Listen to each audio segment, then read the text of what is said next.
11 September 2001 সকাল 7:59। Boston airport থেকে উড়ে গেল ফ্লাইট 11, গন্তব্য লস অ্যাঞ্জেলেস।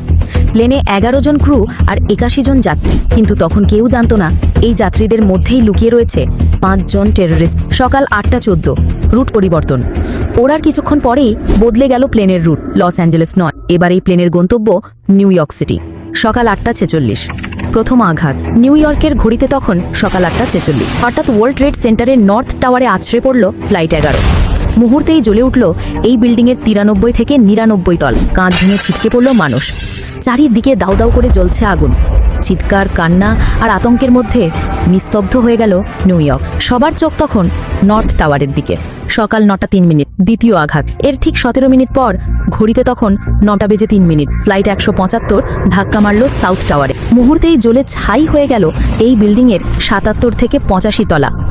মাত্র কয়েক মিনিটেই আমেরিকা বুঝে গেল এটা কোনো দুর্ঘটনা নয়, এটা একটা প্রি প্ল্যান্ড অ্যাটাক। সকাল 9:37, পেন্টাগনে হামলা। সকাল 9:37, আমেরিকান এয়ারফোর্স কিছু করার আগেই আরও একটি বিমান, ফ্লাইট 77, সোজা গিয়ে ধাক্কা মারল পৃথিবীর সবচেয়ে সুরক্ষিত জায়গা, আমেরিকার প্রতিরক্ষা দপ্তর পেন্টাগনে।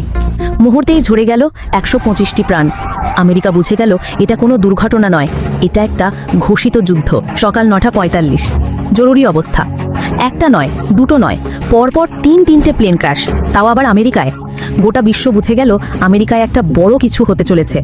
সঙ্গে সঙ্গে সমস্ত এয়ারলাইন্স শাটডাউন করা হলো, আর যে সমস্ত ফ্লাইট অলরেডি টেক অফ করেছে তাদেরকে ইমিডিয়েটলি নিয়ারেস্ট এয়ারপোর্টে ল্যান্ড করার অর্ডার দেওয়া হলো। সকাল 10:03, ফ্লাইট 93। কিন্তু ততক্ষণে অনেক দেরি হয়ে গেছে, কারণ টেররিস্টদের টার্গেট শুধুমাত্র টুইন টাওয়ার নয়। এরপরই খবর এলো আরও একটি প্লেন মিসিং, ফ্লাইট 93। এটি তখন উড়ে চলেছে আমেরিকার রাষ্ট্রপতি ভবন হোয়াইট হাউস ধ্বংস করবে বলে, কিন্তু মাঝ আকাশেই ভেঙে পড়ল সেই বিমান। মাত্র কয়েক ঘন্টায় 3000 নিরীহ মানুষের প্রাণ চলে গেল আমেরিকায়, আহত 6000-এরও বেশি।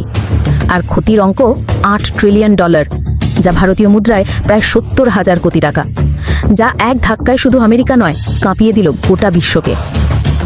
হামলার নেপথ্যে কিন্তু এই হামলার পিছনে কে?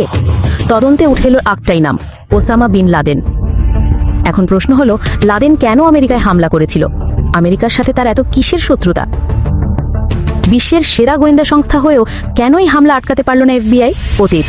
আল কায়দার জন্ম। মুহাম্মদ বিন লাদেন ওসামার বাবা, সৌদি আরবের সবচেয়ে বড় কনস্ট্রাকশন কোম্পানির মালিক। লাদেনের শৈশব কেটেছিল চরম বিলাসিতায়, কিন্তু কলেজে পড়াকালীন 1970-এর দশকে বদলে গেল সব। ধীরে ধীরে উগ্র মৌলবাদী হয়ে উঠল লাদেন। নিজেকে জড়িয়ে ফেলল ইসলামী আন্দোলনে। সালটা 1978।